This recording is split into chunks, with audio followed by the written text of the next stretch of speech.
are ready to start your online business and is wondering which business will you start, which should you choose? There are so many options out there, so many people encouraging you to do what they are doing. You may have spent hours so far, days, and still can't come up with a choice. It's just so confusing. In this video, we will discuss how you can choose a business that is tailor-made for you to successfully make money online fast and easy. We will get rid of the confusion and get you started in what's most important, and that is starting your business. We would love to hear from you. Please leave a comment, a tip, share an experience on how you choose your business in the comment section below. On this channel, we are committed to helping you make your online business successful as fast and as easy as possible. Now, choosing the right business that is tailor-made for you is one way you can be successful very quickly, as it will skip you headache, it will reduce your failures and increase your success rate. When choosing a business,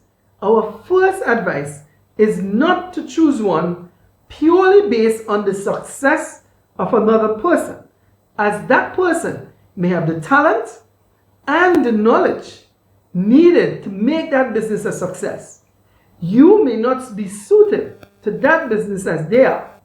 And yes, you can get the knowledge, but it's a longer learning curve for you to then get the knowledge and then master doing business online. You can shorten that curve by choosing the correct business. We can take some advice from the pros. Steve Jobs' advice is you need to choose a job that you're passionate about. He said, the only way to do good work is to love what you do. Confucius also said, if you like what you do, you never have to work a day in your life. Mark Cuban on the MSNBC show Make It gave a different experience. He said he was never able to turn his passion into money because he just did not have the talent, the knowledge, and the skill to pull that off. His advice is when choosing a business, you should choose based on things that you are good at and things that you find yourself doing most. He supported his argument by saying, people seldom quit things that they are good at. They are more confident in what they are doing. They put more effort into the things that they are doing because of the confidence that they have in it. They become even more creative and ultimately more successful. Now that there are two options on the table, where do we go? After examining both options, we think they are both good and have their place. However, we also think that it is best to start with the things that you are good at and the things that you are doing the most, because you may not have the ability and talent to turn your passion into money, as well as there are more people that are successful doing the things that they are good at versus the ones that are passionate about what they're doing. To help you determine the things you're good at and where you're spending the majority of your time, we've developed a step-by-step guide that you can download for free in our description column. It is entitled, How to Choose a Business That is Tailor-Made for You to Successfully Make Money Online. You can download a free copy in the description section below. There are 4 sections in this guide. 1 is self-audit. 2 is having others audit you. 3, determining your most dominant skills. And 4, using that information to choose a business that is most suited to your natural abilities. Let's look at number 1, conducting a self-audit. You may think that you already know where you spend the majority of your time and what you are good at. But when you start putting things down on paper, it may reveal something completely different and even hidden talents that you didn't realize that you had. Some of the questions that you will find in your self-audits are, what do you like doing most? What are you doing most? Now, those are 2 different questions.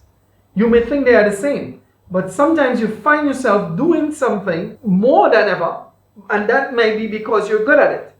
And the thing that you like doing most, you may not be that good at it, so you're not doing it that often. 3, what is the one thing that you can do for the entire day without getting fed up of it? And 4, what is your subject of authority? What is that one subject you think that you have a handle on, that people use you as a source of reference when they want an answer on this subject? You will find these questions and more in the self-audit. Download your free copy and you'll be able to answer all the questions that will guide you. It brings us to point number 2. you will need to ask others to conduct an audit on you.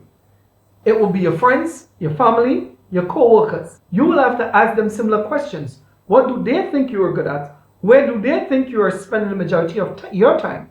And what do they think is your subject of authority? It may be different, it may be similar, but you would soon find out. Number 3 in the guide is how to determine your skill set that is most dominant. To do this exercise properly, you would need to write down all the answers that you've received from everyone, including your self-audit. Even if the answer is repeated by several different people, what will happen then is you're going to take the ones that are most repeated and arrange them in that order. Number 1 being the most repeated skill set that everyone thinks you have, including yourself.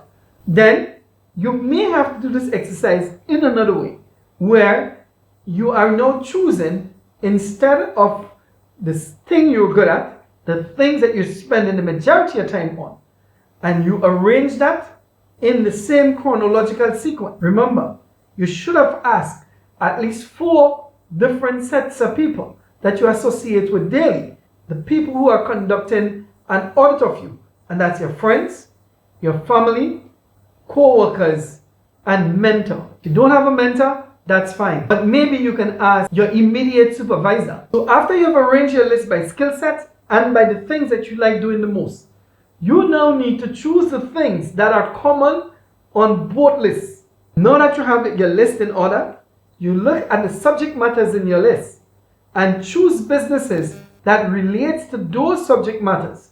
And of course you have 5 or 4 that you're looking at. You can narrow that down to the ones that you now think you are most interested in. And then you have your business idea that is tailor-made to your success because it is playing off your natural strengths and things you already like doing or is doing or knowledgeable about. If you are serious about making money online, we would love to help you. We've created a tool that will take you from no idea to making money online in a very short period of time. The tool is entitled How to Make Money Online, a step-by-step guide for beginners.